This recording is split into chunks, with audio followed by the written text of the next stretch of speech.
3. Salam sejahtera dalam kasih Yesus Kristus Tuhan. Selamat sore, Bapak, Ibu, Saudara-saudari dimanapun berada. Kita akan memulai pelayanan doa Sion Family di sore hari ini. Anda yang butuh pertolongan Tuhan, mari arahkan hati kepada Tuhan. Glory, haleluya Yesus. Haleluya Yesus. Haleluya Yesus. Segala puji syukur bagimu, Tuhan Allah, Bapa Surgawi dalam Kristus Yesus, Tuhan kami. Memuliakan Engkau untuk saat sore hari ini. Tolonglah setiap kami. Kuduskan dan layakkan untuk saat peribadatan ini. Segala kuasa yang berbeda, yang mengganggu, hamba-Mu tolak di dalam nama Tuhan Yesus. Tolong kekasih-kekasih-Mu yang butuh pertolongan, butuh mujizat. Berilah saat ini juga, ya Tuhan Allah, ya Tuhan Yehova Rafa. Engkau jamah mereka dan sembuhkan, lepaskan dan beri pertolongan. Demikian hamba-Mu membuka rangkaian pelayanan di sore hari ini. Hanya dalam nama Tuhan Yesus. Haleluya. Amin. Kita akan mendengar pembacaan firman Tuhan berikut ini. Pembacaan firman Tuhan kita pada saat ini terdapat dalam kitab Ibrani pasalnya yang ketiga, ayatnya yang ke-7 sampai ayatnya yang ke-19. Berbunyi demikian, sebab itu seperti yang dikatakan Roh Kudus, pada hari ini jika kamu mendengar suaranya, janganlah keraskan hatimu seperti dalam kegeraman pada waktu pencobaan di padang gurun, di mana nenek moyangmu mencobai aku dengan jalan menguji aku, sekalipun mereka melihat perbuatan-perbuatanku 40 tahun lamanya. Itulah sebabnya aku murka kepada angkatan itu dan berkata, selalu mereka sesat hati dan mereka tidak mengenal jalanku, sehingga aku bersumpah dalam murkaku, mereka tak akan masuk ke tempat perhentianku. Waspadalah, hai saudara-saudara, supaya di antara kamu jangan terdapat seorang yang hatinya jahat dan yang tidak percaya oleh karena ia murtad dari Allah yang hidup. Tetapi nasihatilah seorang akan yang lain setiap hari, selama masih dapat dikatakan hari ini, supaya jangan ada di antara kamu yang menjadi tegar hatinya karena tipu daya dosa. Karena kita telah beroleh bagian di dalam Kristus, asal saja kita teguh berpegang sampai kepada akhirnya, pada keyakinan iman kita yang semula. Tetapi apabila pernah dikatakan, pada hari ini, jika kamu mendengar suaranya, janganlah keraskan hatimu seperti dalam kegeraman.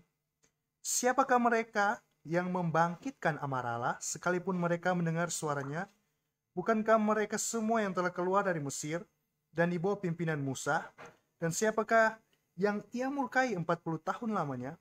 Bukankah mereka yang berbuat dosa dan mayatnya bergelimpangan di padang gurun?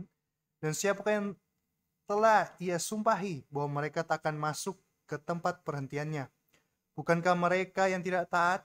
Demikianlah kita lihat bahwa mereka tidak dapat masuk oleh karena ketidakpercayaan mereka. Demikian firman Tuhan. Ya, kita sudah mendengar pembacaan firman Tuhan ini, kemarin juga dibacakan yang ini. Masalah murtad. Salah satu ukuran adalah tidak percaya. Jadi orang yang sering beribadah di gereja, di tempat-tempat ibadah tapi tidak percaya, itu murtad juga. Ternyata itu murtad. Misalnya yang saya contohkan kemarin, habis di gereja, dia itu sibuk dengan urusannya di rumah. Urus ayam sabungnya, ayam bangkoknya, dan urusan-urusan lainnya. Jadi itu sama dengan tidak percaya. Bagian firman Tuhan ini dikatakan orang-orang Israel itu tidak percaya. Dan karena tidak percaya mereka mencobai Allah. Sudah tahu selama 40 tahun terjadi banyak mujizat. tapi mereka tetap tidak percaya. Mereka menguji-uji Allah. Nah, ini dosa mereka, dosa karena tidak percaya. Memang dalam kekristenan ini salah satu dosa yang menyolok itu saya lihat adalah dosa karena tidak percaya. Dan itu sesuai dengan Ibrani pasal 3, murtad. Murtad itu bukan seperti yang saya bilang kemarin, bukan soal orang pindah agama, meninggalkan iman, tapi banyak orang juga tanpa pindah agama meninggalkan iman yang sejati kepada Tuhan Allah. Seperti orang-orang yang ini di padang gurun. Saya ingat ketika 2 loh batu itu, 10 hukum Taurat itu didapat Musa di Gunung Sinai. Musa itu berdoa dan berpuasa dan mendapatkan itu. Dia bertemu dengan Allah. Di bawah mereka paksa Harun untuk bikin anak lembu emas untuk menyembah anak lembu emas buatan mereka sendiri. Nah, ini dosa karena tidak percaya. Bukan main geramnya Allah terhadap orang Israel. Dan coba bayangkan, bukan main geramnya Tuhan Allah juga kepada orang Kristen. Kalau sudah sering masuk gereja tapi tidak percaya. Tidak percaya. Ini masalahnya. Saya pernah berdoa orang, ya orang secara kekristenan ini orang awam. Ada beberapa orang awam, ada juga satu orang yang punya jabatan di gereja. Yang awam ini ketika saya berdoa ada juga yang tidak bisa jalan. Kalau mau paksa jalan, dia harus pakai tongkat. Saya berdoa orang ini jalan. Yang lain sakit-sakit lebih ringan dari itu, jalan. Ketika sampai kepada pejabat di gereja ini, kuasa itu seperti membentur batu. Atau seperti air yang kita pukul, sekuat apapun tenaga kita kan tetap tidak berharga, tidak berarti. Karena air tetap seperti itu. Nah, ini masalahnya saya bilang, kenapa begini? Akhirnya saya dapatkan kesaksian hati bahwa dia tidak percaya. Dia tidak percaya. Di tempat yang lain dia juga mengiyakan ketika ada pejabat yang lebih tinggi dari dia di gereja mengatakan bahwa persekutuan itu adalah barang yang sesat. Bukan barang yang benar. Mungkin memang ada mungkin persekutuan seperti itu. Ada mungkin aliran seperti itu. Tapi kan tidak semua persekutuan itu sesat. Bahkan orang-orang bikin persekutuan karena apa? Intinya mereka tidak puas dengan apa yang di gereja mereka. Mereka tidak puas dan cari jalan keluar. Bagaimana sebenarnya mereka harus bertemu Tuhan Allah? Ini kan intinya. Cuma pada akhirnya juga kalau ada yang sesat hati, nah dia akan jadi murtad. Dia akan jadi murtad. Nah, kembali lagi, pengajaran kemarin, kemurahan Tuhan Allah ada batasnya. Ya saya kira ini mungkin tidak diajar di gereja. Kenapa? Seolah-olah dalam Kristus Yesus Tuhan, karena sudah menebus kita dengan cara mati di kayu salib, seolah-olah tidak ada dosa yang tidak bisa diampuni. Dan seolah-olah akumulasi dosa yang sangat banyak, seolah-olah tidak ada masalah, yang penting berdamai. Yang saya dapati lain, ada orang yang berdamai, minta ampun dengan sungguh-sungguh. Tapi ketahuilah, Tuhan Allah tidak mendengar dia. Mana buktinya? Coba, lihat lagi di Matius pasal 13, tolong dibaca, Evangelis Ayub. Matius 13 ayat 10 sampai 15. Matius 13 ayat 10 sampai 15, demikian firman Tuhan. Maka datanglah murid-muridnya dan bertanya kepadanya, "Mengapa engkau berkata-kata kepada mereka dalam perumpamaan?" Jawab Yesus, "Kepadamu diberi karunia untuk mengetahui rahasia kerajaan sorga, tetapi kepada mereka tidak. Karena siapa yang mempunyai, kepadanya akan diberi, sehingga ia berkelimpahan. Tetapi siapa yang tidak mempunyai, apapun juga yang ada padanya, akan diambil daripadanya. Itulah sebabnya aku berkata-kata dalam perumpamaan kepada mereka, karena sekalipun mereka melihat, mereka tidak melihat, dan sekalipun mereka mendengar, mereka tidak mendengar, dan tidak mengerti. Maka pada mereka genaplah nubuat Yesaya yang berbunyi, kamu akan mendengar dan mendengar, namun tidak mengerti. Kamu akan melihat dan melihat, namun tidak menanggap. Sebab hati bangsa ini telah menebal, dan telinganya berat mendengar, dan matanya melekat tertutup, supaya jangan mereka melihat dengan matanya, dan mendengar dengan telinganya, dan mengerti dengan hatinya, lalu berbalik sehingga aku menyembuhkan mereka. Demikian firman Tuhan. Ini yang bicara Tuhan Yesus, yang mengutip nubuatan Nabi Yesaya. Tuhan Yesus ternyata kan tidak mendengar doa orang, sembarang orang yang tidak dengar, termasuk orang Farisi Saduki. Ini perumpamaan Tuhan Yesus tentang kalau tidak salah itu lalang di antara gandum ya. Ya benar. Iya. Di situ kemudian datang orang Farisi, ahli Taurat dan orang Saduki. Dan Tuhan Yesus itu kalau melihat ayat yang terakhir tadi, ayat 15, coba tolong dibaca lagi supaya jelas ini. Evangelis Ayub, tolong dibaca. Ayat yang ke-15, sebab hati bangsa ini telah menebal, dan telinganya berat mendengar, dan matanya melekat tertutup, supaya jangan mereka melihat dengan matanya, dan mendengar dengan telinganya, dan mengerti dengan hatinya, lalu berbalik sehingga aku menyembuhkan mereka. Ya, ternyata juga Injil Yesus Kristus seperti ini. Memang berat sekali. Tuhan sendiri yang menyandung orang.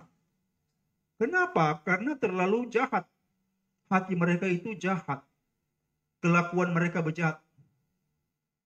Ya, seperti kecenderungan para teolog. Mereka membahas tentang isi firman Tuhan, tapi out of context. Kenapa? Itu dengan pikirannya. Padahal pikiran manusia tidak dapat menjangkau rencana Allah dengan baik. Pertama-tama hati kita yang ke depan, dan kita merasa meraba dengan baik. Nah, para rasul itu diberi karunia yang luar biasa. Mereka diberi karunia untuk dijelaskan pengertian dari perumpamaan ini. Tetapi kepada sejumlah orang Farisi, Saduki, ahli Taurat, dan orang-orang bejat itu, Tuhan tidak mau bahkan untuk menyembuhkan mereka. Jangan kalau mereka mengerti, mereka berbalik percaya dan disembuhkan. Nah, ini sering tidak dibawa, sering tidak diangkat di permukaan, padahal jelas sekali. Injil Yesus Kristus ini sangat eksklusif. Seperti yang saya pernah jelaskan dulu, Injil Yesus Kristus itu sangat eksklusif. Bukan barang murahan. Seolah-olah setiap orang itu boleh. Padahal kalau memang seperti permainan bola kaki kan, akumulasi kartu kuning akan mengeluarkan akibatnya kartu merah. Nah, ini juga perkara rohani kan seperti itu. Karena apa yang di dunia ini sebenarnya meniru hal-hal rohani. Dia meniru hal-hal rohani. Jadi Tuhan itu ternyata memang boleh dikata pilih kasih. Kalau firman ini dalam Matius 13 ini, ternyata Tuhan ini pilih kasih. Nah, Anda harap mengerti. Di bagian lain, Raja Daud menulis itu. Berbahagialah orang yang doanya didengar Tuhan. Kenapa? Untuk doa didengar Tuhan ternyata sebuah kasih karunia. Nah, kalau orang-orang itu bejat, walaupun mereka di gereja, menyembunyikan kejahatan mereka yang di luar, seolah-olah mereka mau sembunyikan kejahatan yang di luar. Padahal semua orang melihat. Semua orang melihat dan mengetahui, ya ini tidak bisa. Tidak boleh. Seperti yang saya bilang kan kemarin, kursi Musa telah diserongkan. Ini sangat berat. Ada batas kemurahan Tuhan Allah. Sebab itu setiap kita harus berhati-hati. Jangan jadi seperti di dalam Ibrani pasal 3 atau Matius 13 ayat 10-15 tadi. Karena itu terlalu berat. Bayangkan kalau doa kita tidak dengar karena kekurang ajaran kita. Saya juga melihat kekurang ajaran saya yang lalu, saya pikir, saya tidak berani, bahaya sekali. kejahatan saya ini hebat. Mungkin orang tidak tahu, tapi kan saya tidak bisa sembunyikan dari mata Tuhan. Dan kalau saya berdoa, saya teringat itu, saya langsung meneteskan air mata, oh Tuhan tolong ampunkan saya. Padahal sudah lama saya minta ampun. Tapi kalau saya teringat itu, betapa jahatnya saya. Saya diambil dari para penjahat ini dan kemudian dipilih untuk mengerjakan pekerjaan Allah. Nah, itu kita kembali lagi. Seperti firman Allah kepada Musa, aku memberi kasih karunia, kepada siapa aku mau memberi kasih karunia. Dan aku memberi belas kasihan, kepada siapa aku mau berbelas kasihan. Ini masalah ego Allah. Tidak sembarangan. Jadi kalau mendekati Tuhan Allah, sujudlah dan takjublah kepada Dia dengan segenap hati. Jangan ada orang berdoa tapi pikirannya di rumah. Sudah posisinya tubuh jasmani di gereja, karena ini ibadah siang, pikirannya langsung ke lemari makan. Ingat itu ikan ayam yang tadi istrinya bikin. Sambil berdoa dia telan ludah. Ini berdosa. Banyak sekali yang seperti ini. Sambil dia itu berdoa, dia ingat HP barunya yang dibeli minggu lalu yang dia bawa-bawa ke gereja juga. Dan dia pegang, dia langsung buka mata, dia lihat, wah ini saya beli 6 juta rupiah. Ini sebuah dosa. Kita harus membawa diri kepada Allah, di hadapan Allah, apa adanya. Tidak boleh kita poles. Poles dengan polesan manusia fana kita. Karena kita tidak dapat menyembunyikan keburukan kita. Di hadapan Dia, kita tidak dapat menyembunyikan kejahatan kita dan dosa kita. Jadi penting sekali taksin dan takjub kepada Dia, menyembah Dia dan cari hatinya sungguh-sungguh. Karena ada firman bilang, carilah Tuhan selama Ia masih berkenan untuk ditemui. Kalau sudah tidak, kalau ego Tuhan Allah itu muncul, bahaya sekali. Dia ego yang tertinggi, ego yang kekal, ego yang tidak dapat kita bantah dengan teologi kita. Tidak bisa. Nah, sekarang kita balik ke Ibrani pasal 3. Tolong Evangelis Ayub dibaca itu yang ayat 14.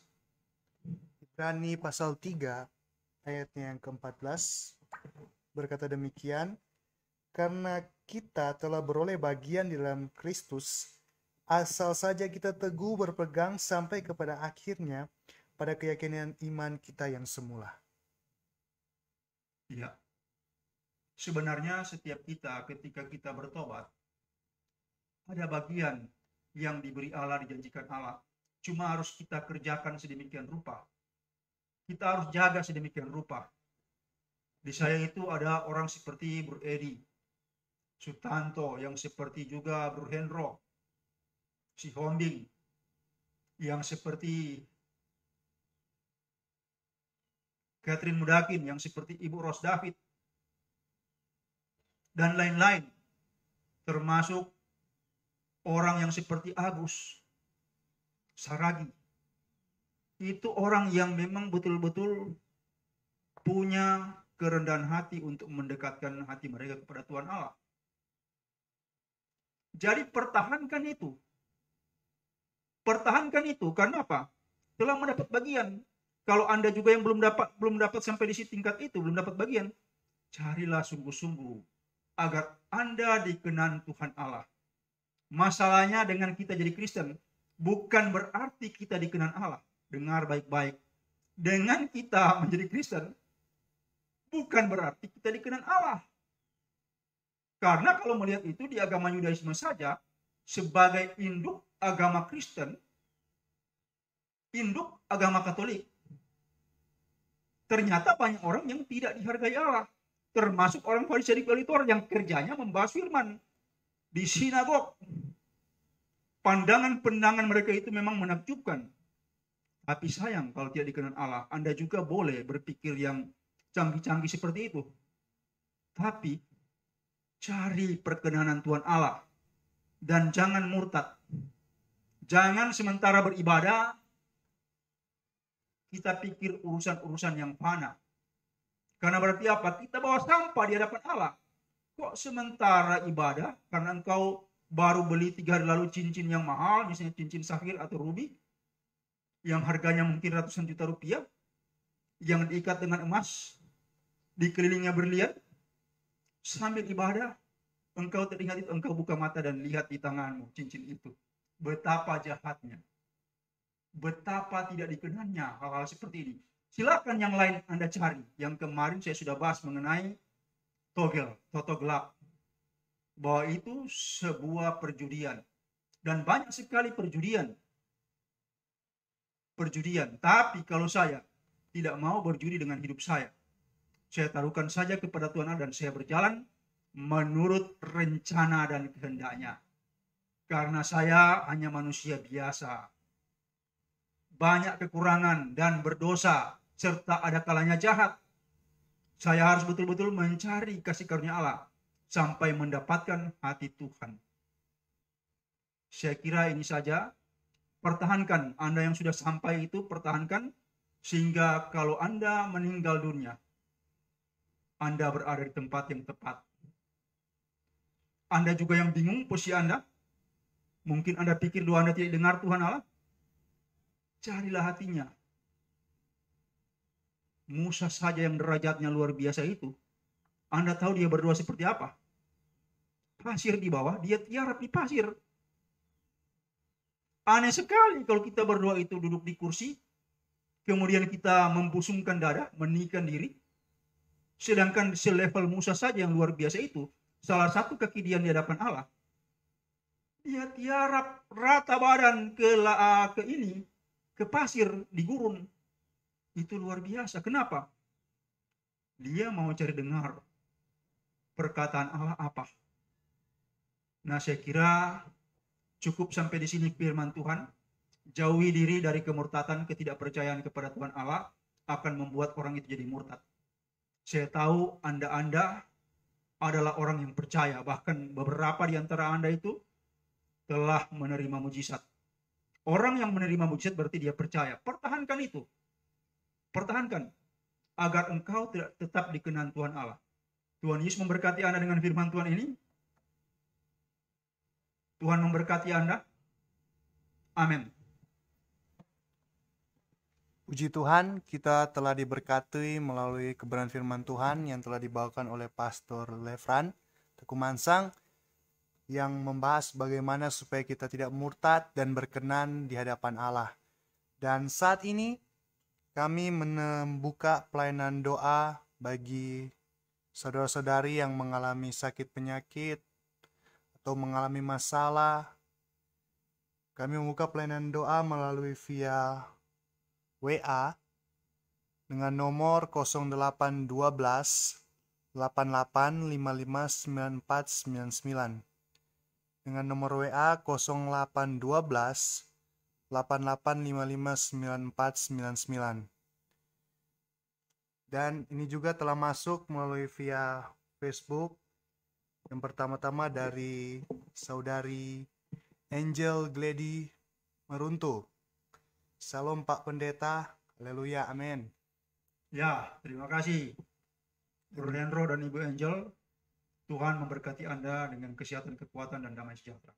Dan juga ada dari saudari Marta Pang yang mengucapkan amin. Ya, terima kasih Ibu Marta. Tuhan memberkati Anda.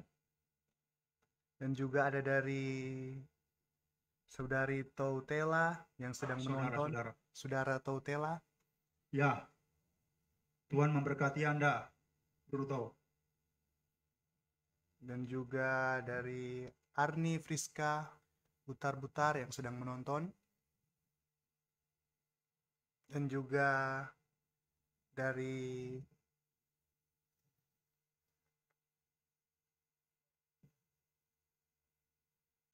Catherine. Ya, terima kasih. Ibu Arni, terima kasih. Catherine, terima kasih. Tuhan memberkati Anda berdua. Dan saat ini kami masih membuka pelayanan doa bagi saudara-saudari yang mengalami sakit penyakit, masalah problem dalam hidup ini melalui via WhatsApp 0812 88 559499 0812 88 559499. Dan sambil kita menunggu saudara-saudari yang akan menonton dan memohon doa, saya mau bertanya satu hal, Bapak. Ya, silakan. Tadi Bapak mengatakan bahwa kita harus berkenan di hadapan Allah. Jadi di sini bisa saya simpulkan bahwa tidak semua orang Kristen atau orang yang mengikut Tuhan itu sudah berkenan di hadapan Allah. Lalu apakah mereka sadar bahwa mereka berkenan atau tidak? Ya, sebenarnya salah satu parameter doa-doanya itu tidak dijawab. Doa-doa seremoni sifatnya kan. Kalau doa-doa seremoni itu kan tabrak loteng, turun kembali ke tanah kan, tidak tembus di atmosfer kan. Kalau saya terbiasa membawa doa saya itu, saya tarik itu ke atas. Saya paksa itu harus sampai di Baitul Muqaddis. Sebab kalau tidak, bagaimana saya berkenan kepada Allah? Maaf, mungkin ada yang membingungkan Anda. Saya tarik ke atas atau saya dorong ke atas. Doa saya dorong ke atas. Karena memang terutama mencari perkenanan Allah. Dan memang tidak semua orang Kristen dikenal Allah. Kalau yang ikut Tuhan juga kan ada juga yang tidak dikenal Allah. Misalnya nasib akhir dari Yudas. Rasul yang kira-kira mata duitan. Ya itu juga ada di gereja-gereja kita, itu ada. Orientasinya itu mammon oriented. Saya kira itu saja. Terima kasih. Evangelis Ayub. Oke, setelah mendengarkan penyampaian dari Pastor Lefran, dan saat ini kita masih membuka pelayanan doa melalui via WhatsApp yang mengalami sakit penyakit dan mengalami masalah dalam hal apapun dalam nomor 0812 8855 9499 0812 8855 9499. Dan juga ini yang baru masuk dari Dani Polii yang sedang menonton. Ya, terima kasih Bro Dani, Wakil Ketua Yayasan Gunung Sion Indonesia. Dan saat ini kami masih membuka pelayanan doa bagi saudara-saudari yang mengalami sakit penyakit dan juga mengalami masalah dalam hal apapun. Untuk bisa menghubungi via WhatsApp dari Pastor Lefran Tekumansang dalam nomor 0812 88 55 9499 0812 88 55 9499. Dan ada satu hal lagi yang saya mau tanyakan Bapak. Ya, silakan. Sambil kita menunggu. Ini tentang bagaimana dengan orang yang dia sudah berdoa, berpuasa, dia rajin ibadah, tapi kadangkala doanya belum dijawab atau dia belum menerima perkenanan dari Tuhan. Apakah ada hubungan karena dosa atau ada hal-hal lain? Ya, memang kan kita harus merendahkan diri dapat Allah sedemikian rupa kan, mencari belas kasihan Allah. Saya mau kasih contoh saja supaya lebih mengerti ini. Saya kasih contoh. Ada, saya tidak bilang namanya, seorang gembala terkenal di Manado. Kami sama-sama punya jadwal KKR di sebuah tempat di Kepulauan Sangihe. Dia pimpin hari pertama, jadwal saya hari kedua, cuma asisten saya Camat Tamako waktu itu, Bro Ernest Rekinaung itu, dia tidak cegat kapal di Tamako waktu itu, sehingga saya terus saja ke rumah dinas Wakil Bupati Sangir waktu itu, yang sekarang Bupati Sangir. Nah, di hari kedua jadwal saya dia juga masuk. Sampai saya itu hari ketiga di sana sama Pak Yabes Kegana, Wakil Bupati waktu itu. Kemudian Camat Tamako melapor. Itu dia panggil Kak karena dia asisten saya waktu di Rumah Dua Gubernur lama. Dan juga di IPDN waktu itu. Kemudian dia bilang, Kak, ini mereka pakai sapu tangan putih. Dikibarkan untuk yang sakit, dilewatkan di depan, di muka, di mana yang sakit kan. Sakit perut, dilewatkan di perut. Saya langsung tersimpsim, luar biasa. Oh, tunggu dulu Kak. Tidak terjadi sesuatu. Tidak ada seorang pun yang sembuh sudah 2 hari. Sampai kemarin tidak ada seorang pun yang sembuh. Saya bilang, bagaimana bisa begitu? Saya langsung berpikir, bagaimana ini? Di hari ketiga itu saya muncul bersama asisten pendeta saya di GPDI, pendeta Audi Tuyuk, dan juga Pak Yabes Gegana, kami bertiga. Dan kemudian saya berdoa, orang-orang mengalami jamahan Tuhan. Ya, saya selalu mengatakan, saya tidak bisa menyembuhkan Anda. Jadi, tolong arahkan hati kepada Tuhan. Jangan kiblat hati Anda kepada saya, nanti tidak terjadi sesuatu. Termasuk di hari keempat itu, tadi hari ketiga, hari keempat, saya sediakan 12 kursi, saya pegang dudukannya dan juga sandarannya, kursi plastik. Kemudian saya undang, saya tantang 12 orang, mana yang sakit. Kalau boleh yang sakit paling parah di sini mana? Tolong duduk di sini sambil saya berkhotbah. Saya berkhotbah 5 menit, saya berhenti, saya tanya. Dari Anda yang duduk di kursi ini, siapa yang sudah sembuh? Kalau sudah sembuh, berdiri saja. Tinggalkan tempat itu. Kemudian, semuanya berdiri dan meninggalkan kursi itu kosong. Saya bilang, Tuhan melakukan sesuatu. Termasuk ada satu orang gila yang dijamah Tuhan. Yang duduk di kursi 12 itu. Nah, sekarang saya kembali. Gembala yang bernama besar, bukan berarti dia dengar Tuhan, apalagi kalau dia terlalu arogan. Saya sudah dapat tangkap itu, oh orang ini arogan. Anak buahnya itu dia bentak-bentak, itu menurut laporan asisten saya, Camat Tamako waktu itu. Oh, jadi orang ini arogan, suka mengatur, ya kayak memang seperti nabi-nabi lah. Saya kira sedangkan Nabi Musa tidak arogan, tapi dia ini arogan. Kalau berdoa, wah berteriak mereka. Tapi Tuhan tidak mendengar. Kenapa? Mereka cari Tuhan dengan pikiran, bukan dengan hati. Ada kalanya saya berdoa itu ribut, tapi ada kalanya saya diam. Berhari-hari dan berminggu-minggu saya diam. Kenapa? Saatnya saya berusaha mendengar perkataan Tuhan dan dia biasa datang. Kalau saya ribut terus, saya tidak dapat perkataan Tuhan. Jadi saya pergi juga, saya tanya, Tuhan, maukah engkau menyembuhkan orang-orang di sana? Kalau Tuhan mau melakukan, lakukanlah. Kalau tidak, saya batalkan rencana ini. Ya, saya kira yang terpenting itu memang dikenan Tuhan. Apapun jabatan Anda, sebesar apapun Anda, bukan berarti Anda dikenan Tuhan. Belum tentu. Buktikan. Jadi kekristenan ini bukan teori. Kita harus mempraktekkan itu. Bahwa kekristenan kita ada kuasa atau tidak. Ada kuasa atau tidak. Ini masalahnya kan. Banyak orang terlalu banyak teori berbicara. Begitu saatnya mendoakan orang sakit, mereka takut. Saya sejak pertama, saya undang mana yang sakit. Mereka bingung juga. Lah, dia undang kami yang sakit maju ke depan, altar call, dan saya berdoa. Kalau ada 100 orang yang maju, saya minta 100 orang itu Tuhan jamah dan sembuhkan. Biasanya terjadi seperti itu. Nah, kalau kita dikenan Tuhan, pasti kita tahu harus berjalan di mana.